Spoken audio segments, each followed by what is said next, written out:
ನಡುವಿನ ಯುದ್ಧದ ಎಫೆಕ್ಟ್ ಭಾರತದ ಮೇಲೆ ವ್ಯತಿರಿಕ್ತ ಪರಿಣಾಮ ಬೀರಿದ ಹಿನ್ನೆಲೆ ಕಮರ್ಷಿಯಲ್ ಸಿಲಿಂಡರ್ಗಳು ಸಾಗಾಟ ಸ್ಥಗಿತಗೊಳಿಸಲಾಗಿತ್ತು. ಹೀಗಾಗಿ ಹೋಟೆಲ್ ಮಾಲೀಕರು ಪರದಾಟ ನಡೆಸ್ತಾ ಇದ್ದಾರೆ. ಇನ್ನೊಂದು ಕಡೆ ಗೃಹ ಉದ್ಯಮಕ್ಕೂ ಕೂಡ ಭಾರಿ ಪ್ರಮಾಣದ ಹೊಡೆತ ಬಿದ್ದಿರುವಂತದ್ದು. ನಾವು ಸದ್ಯ ಕಲಬುರಗಿ ನಗರದ ಕುರುಕುಲು ತಿಂಡಿ ಮಾರಾಟ ಕೇಂದ್ರದಲ್ಲಿದ್ದೇವೆ. ಏನು ಇಲ್ಲಿ ಪ್ರತಿನಿತ್ಯವೂ ಕೂಡ 30ಕ್ಕೂ ಹೆಚ್ಚು ಕುರುಕುಲು ತಿಂಡಿಗಳನ್ನ ತಯಾರಿಸಿ ಮನೆಯಲ್ಲೇ ತಯಾರಿಸಿ ಮಹಿಳೆಯರು ಮಾರಾಟ ಮಾಡ್ತಿದ್ರು. ಆದ್ರೆ ಇದೀಗ ಸಿಲಿಂಡರ್ ಸಿಗದ ಹಿನ್ನೆಲೆ ಭಾರಿ ಪ್ರಮಾಣದ ಹೊಡೆತ ಈ ಉದ್ಯಮಕ್ಕೂ ಕೂಡ ಬಿದ್ದಿರುವಂತದ್ದು. ಏನು ಇಲ್ಲಿ ಚಕ್ಲಿ, ನಿಪ್ಪಟ್ಟು ಆಗಿರಬಹುದು, ಚುರುವ ಸೇರಿದಂತೆ ಒಟ್ಟು 30ಕ್ಕೂ ಅಧಿಕ ಕುರುಕುಲು ತಿಂಡಿಗಳನ್ನ ಪ್ರತಿನಿತ್ಯವೂ ಮಹಿಳೆಯರು ತಯಾರಿಸಿ ಮಾರಾಟ ಮಾಡ್ತಿದ್ರು. ಇಲ್ಲಿ ಸುಮಾರು 8 ರಿಂದ 10 ಜನ ಮಹಿಳೆಯರು ಕೆಲಸವನ್ನ ಮಾಡ್ತಿದ್ರು. ಇದೀಗ ಸಿಲಿಂಡರ್ ಇಲ್ಲದ ಕಾರಣ ಉದ್ಯಮಕ್ಕೆ ಭಾರಿ ಪ್ರಮಾಣದ ಹೊಡೆತ ಬಿದ್ದ ಹಿನ್ನೆಲೆ ಮಹಿಳೆಯರು ಸಂಖ್ಯೆ ಕೂಡ ಕಡಿಮೆ ಆಗಿದ್ದು, ಅದರಲ್ಲೂ ಪ್ರಮುಖವಾಗಿ ಇವತ್ತು ಯುಗಾದಿ ಹಬ್ಬ ಇರುವ ಕಾರಣಕ್ಕಾಗಿ ಅತಿ ಹೆಚ್ಚು ಸೇಲ್ ಆಗ್ತಿತ್ತು. ಅಂದ್ರೆ ಕುರುಕುಲು ತಿಂಡಿಗಳನ್ನ ಹಬ್ಬಕ್ಕೆ ಜಾಸ್ತಿ ಜನ ಖರೀದಿ ಮಾಡ್ತಿದ್ರು.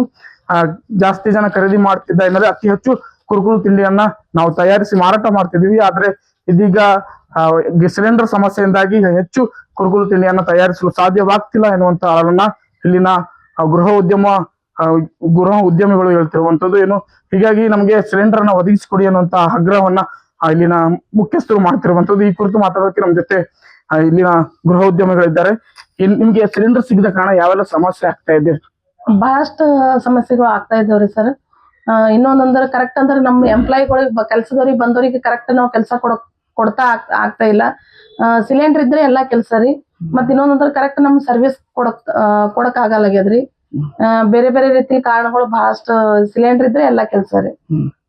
ಇದ್ರಲ್ಲಿ ಎಷ್ಟು ಜನ ಕೆಲಸ ಮಾಡ್ತಿದ್ರು? ಒಂದ್ 6-7 ಜನ ಕೆಲಸ ಮಾಡ್ತಾರೆ. ಈಗ ಪ್ರತಿನಿತ್ಯ ಸೇಲ್ ಆಗಷ್ಟು ಸೇಲ್ ಆಗ್ತಾ ಇದೆ, ತಯಾರಿಸ್ತಿದ್ರ ಅಷ್ಟು? ಇಲ್ಲ, ಆಗಲ್ಲಾಗ್ಯದ್ರಿ. ಒಂದ್ 8 ದಿವಸ ಹಿಡಿದು ನಾವ್ ಬಂದ್ ಮಾಡ್ಬಿಟ್ಟಿವ್ರಿ. ಇದು ಪ್ಯಾಕ್ ಅದಂತಂದ್ ಇವತ್ ಹಬ್ಬದ ದಿವಸ ಇಷ್ಟ ಆರ್ಡರ್ ಇರ್ತದ, ಅದ್ ಇಷ್ಟ ಬೇಕಂದವ್ರಿಗೆ ಬಹಳಷ್ಟು ಕೇಳಿದ್ರಂದ್ರ ಒಂದೊಂದ್ ಪಾಕೆಟ್ ಕೊಡ್ಲತ್ತೀವ್ರಿ. ಪ್ರತಿನಿತ್ಯ ಎಷ್ಟು ಸೇಲ್ ಆಗ್ತಿತ್ತು ನಿಮ್ಮ ಹತ್ರ? ಬಹಳಷ್ಟು ಆಗ್ತಿದ್ರಿ ಸೇಲ್ ರೀ. ಒಂದ್ 100-150 kg ತನ ರೀ. ಈಗೇನು ಇಲ್ಲ ರೀ. ನಾವು ಒಂದ್ ವಾರ ಹಿಡಿದು ಬಂದೇ ಮಾಡ್ಬಿಟ್ಟಿವ್ರಿ. ಈ ಮೇಲಾಗಿ ಇವತ್ತು ಯುಗಾದಿ ಹಬ್ಬ, ಅತಿ ಹೆಚ್ಚು ಕುರುಕುಲು ತಿಂಡಿಗಳನ್ನು ಮಾರಾಟ ಮಾಡುವಂತ ಸಮಯ. ನಿಮ್ಗೆ ಇವತ್ತು ಮಾರಾಟ ಆಗ್ತಿದೆಯಾ ಅಥವಾ ಸಮಸ್ಯೆ? ಮಾರಾಟ ಏನು ಇಲ್ಲ ರೀ ಸರ್. ಅಂದ್ರೆ ತೊಂದರೆ ಮಾತ್ರ ಆಗ್ಯದ್ರಿ ಇದು ಇದ್ರಲ್ಲಿಂತ. ಏನ್ ಹೇಳ್ತೀರಾ? ಏನು ಸಿಲಿಂಡರ್ ಸಮಸ್ಯೆ?